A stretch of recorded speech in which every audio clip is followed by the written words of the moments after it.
Hey, how's it going? I am Nick Pearson. I am submitting my video interview for bccs, and yeah, I'll just go ahead and get started. I haven't done one of these before, so excuse it if it's a little awkward. I have my questions and some notes on the back, so if my eyes are rotating back and forth, sorry about that. So, how did you hear about your position, and what about the school compelled you to apply? So, yeah, my dad works at Thompson Howard Outward Bound School. He's been involved in urban education in Boston for a long time, and I've been doing my master's education program this last year, and I really just kind of asked him like, what schools in the area of Boston do you know are successful and doing well, and he pointed me to Diane Lamb. So I had kind of like a conversational interview with her, and she suggested that I apply for you guys' school. She said that you guys were great, and you did a lot of awesome work in the Boston area. So I just figured I'd shoot out an application. I grew up in Belmont, and I went to Colorado College for the last 5 years. I got my undergraduate, my master's, and yeah, I've just been looking to move back to the Boston area, and I think I'm definitely dead set on working in the inner city and working in the urban community. So I think landing a job at bccs would just be a perfect opportunity to not only give back to the community, but just become part of the community that is urban Boston. And yeah, I think I'd be a great asset to you guys, and I think I'd be able to contribute to a lot of positive change in not only the building but the community, and hopefully in students' lives. Next question. So, what is your content area and why? So, yeah, I'm a science teacher through and through. I've always loved science. I've loved the natural world, and trying to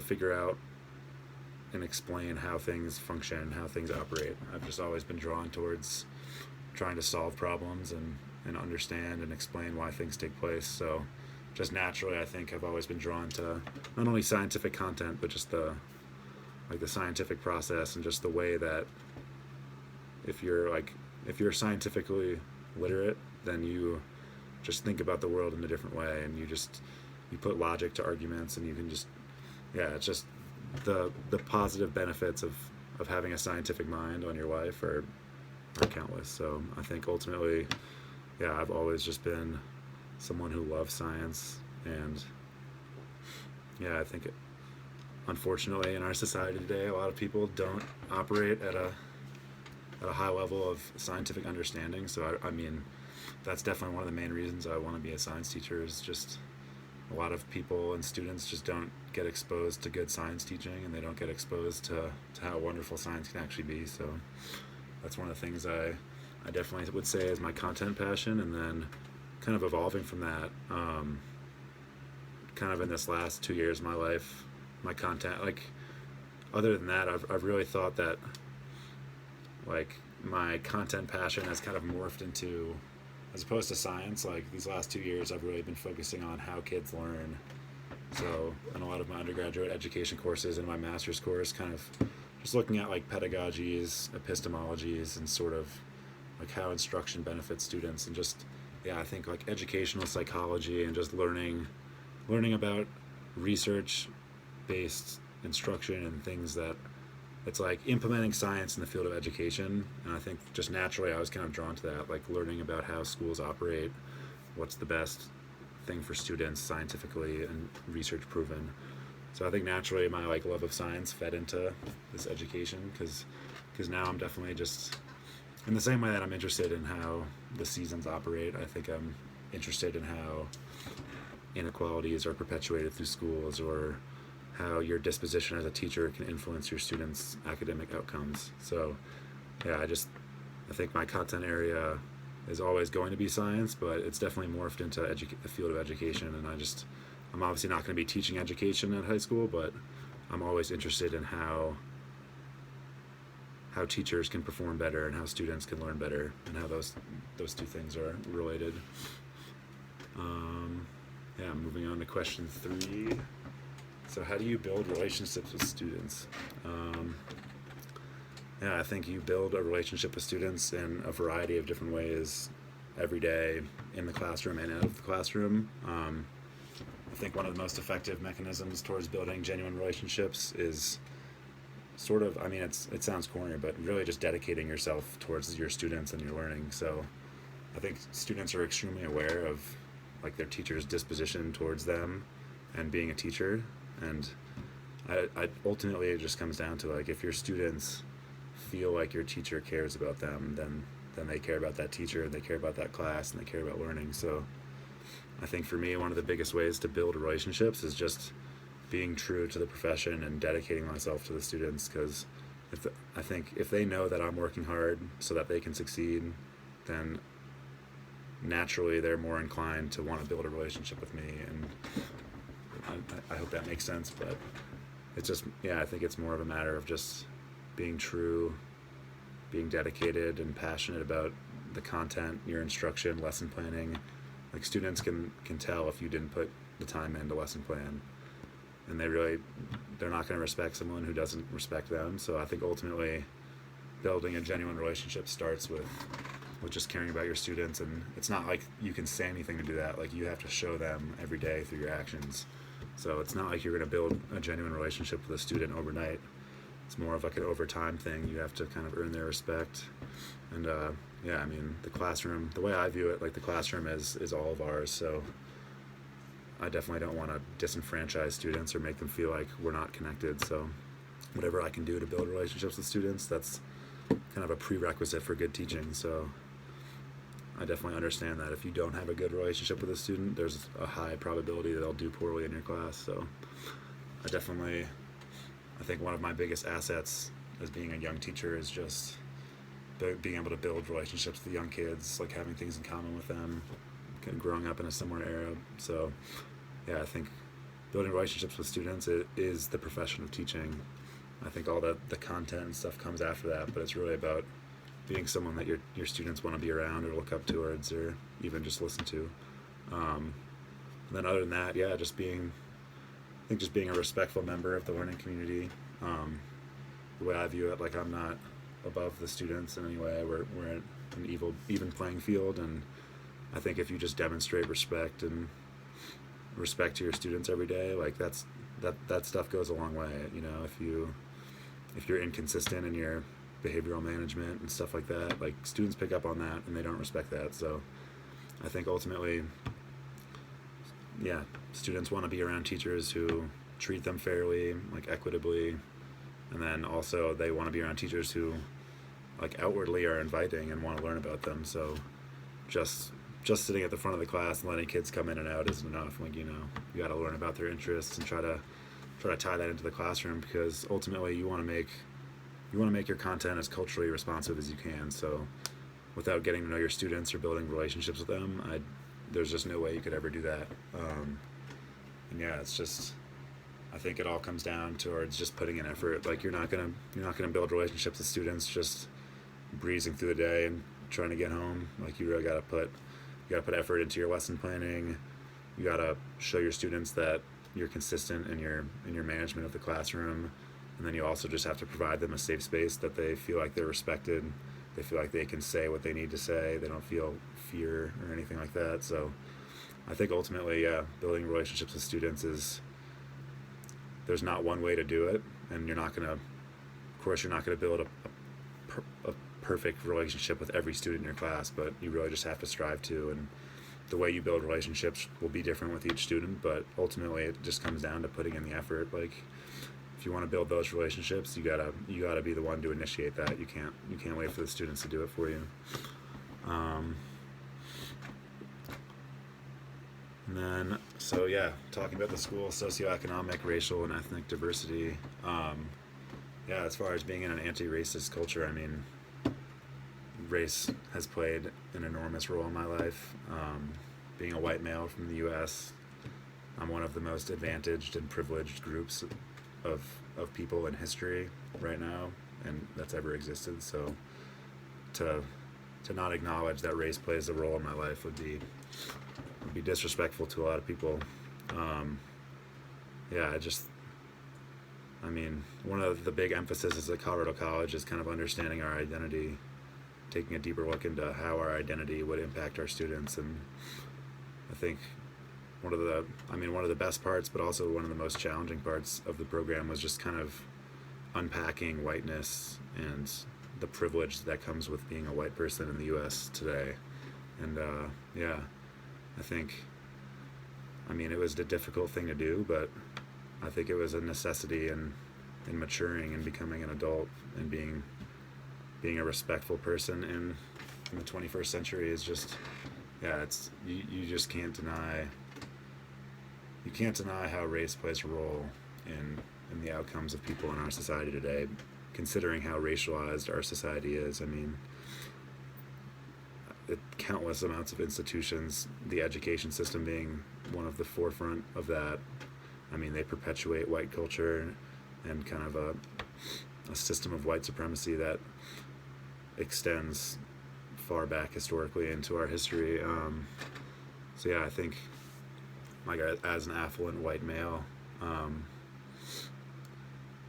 I always get caught up in, it's really my imperative to, like, I hate to think of myself as like a white savior. That's kind of like what I strive not to be, but as far as just like, it's just an obligation of a citizen in the United States to treat people fairly and trying to reduce the inequities that we see in our society. And I think being a teacher is one of the most impactful professions that you can ever take upon to do that work. So I think when I began teaching, I was really stuck on teaching science content and teaching kids about climate change, and I was really attached to the content. And I think as I've learned more in my program, I've really shifted that focus towards, as much as it is about learning science, it's also about giving students an opportunity to empower themselves and be successful in life. And I think in too many schools in the U.S., that opportunity is not given to students who are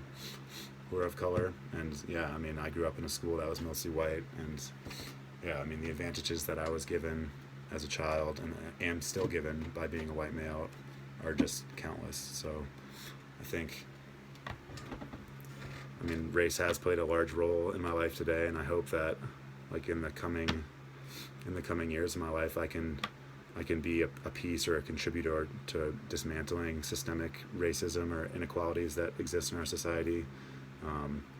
Yeah, I think as a white male and a part of the community that is to blame for so many of these inequities, I think it's just an obligation and like a moral duty that all of us need to take. And yeah, I think it's really hard.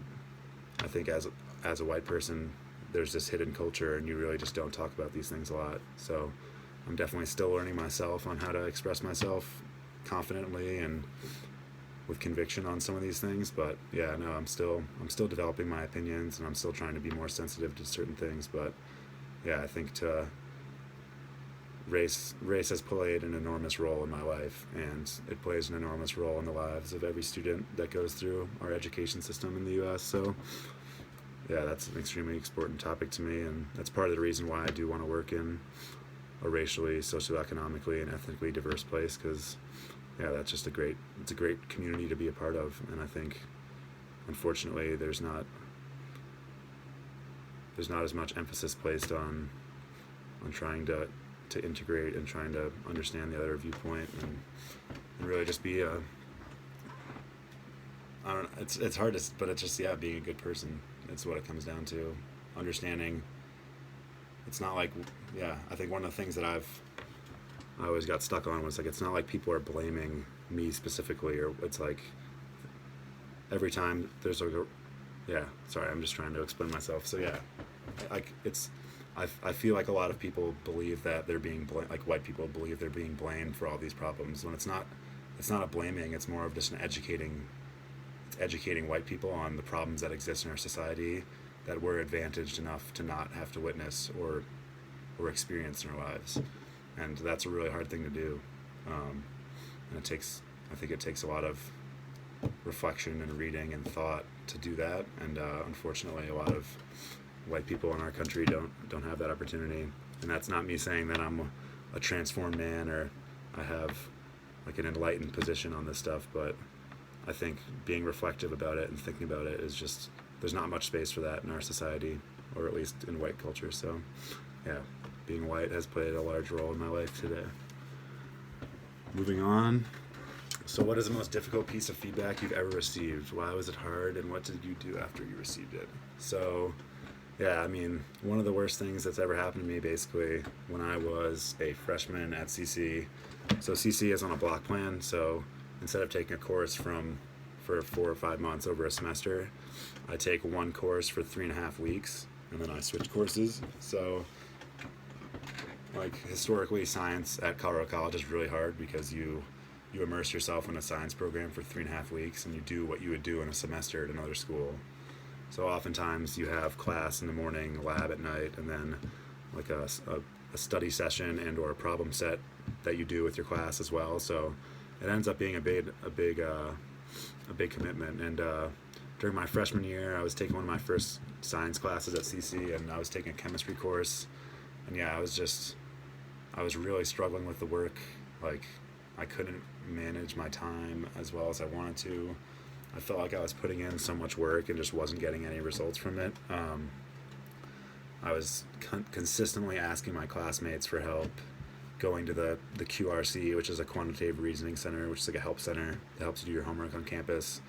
And yeah, I would try to spend some time after class asking questions and just clarifying things. And yeah, ultimately I was doing terribly on all the labs and tests, and I went and talked to my teacher one day, and she essentially just told me that I do not possess the work ethic to be successful as a science major at CC. And yeah, that was pretty difficult to hear, as someone who is aspiring to be a science major and who loves science, just to hear someone blatantly say that, like, you can't do it, like you don't have the qualities that you need to be successful. That was definitely a difficult piece of feedback to hear, especially from someone that, like, I mean, I don't respect them anymore, but I did respect them when they said that. And yeah, that was extremely painful for me. I think,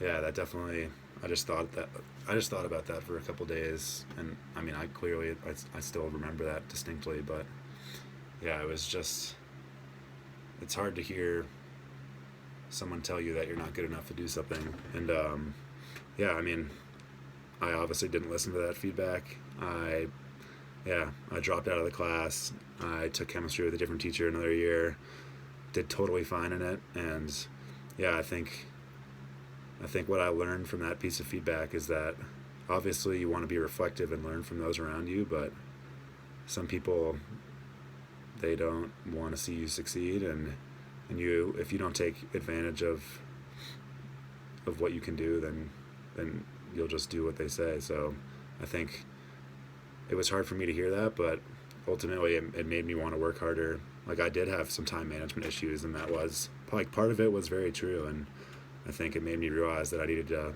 get my act up if I wanted to be successful at this college. And yeah, it was just, I think that was one of the first times someone's, like, blatantly just told me that I was not capable of doing something, which I'm fortunate to say that, because a lot of students in our school systems get told they can't do things all the time. But yeah, I think I don't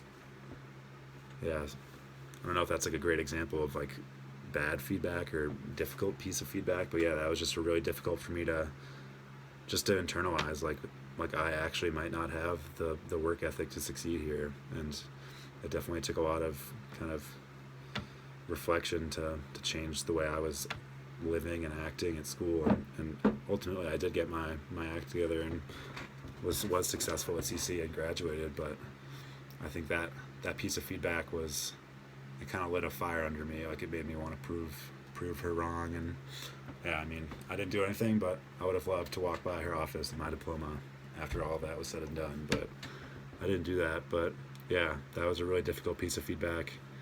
And yeah, I think after I received it, I kind of tried to separate the hate from it and just looked at it from, like, in a truthful perspective, like, what do I actually need to do to become better? So yeah, I mean, feedback in school is so important, especially positive feedback, but I think students also need to hear negative feedback. Like, if you do something wrong, this is your trial run in school. Like, you need to be able to you need to understand by the time you graduate, no one's going to be giving you warnings or helping you out. So I think feedback is so important in schools, and I think it's a huge part of the profession of just giving positive feedback to students every day, formally and informally, just in every interaction that you do. Because clearly teacher feedback can stick with you for a long time, and I hope that as I move forward as a professor or a teacher, that a lot of the feedback that I give students is not as negative as the feedback that I receive from my teacher. So yeah, ultimately that's my interview right there. I hope I answered all the questions to the best of my ability. Yeah, no, I really just think that BCCS is a great school and a great location, and I'm eager to be a full-time teacher.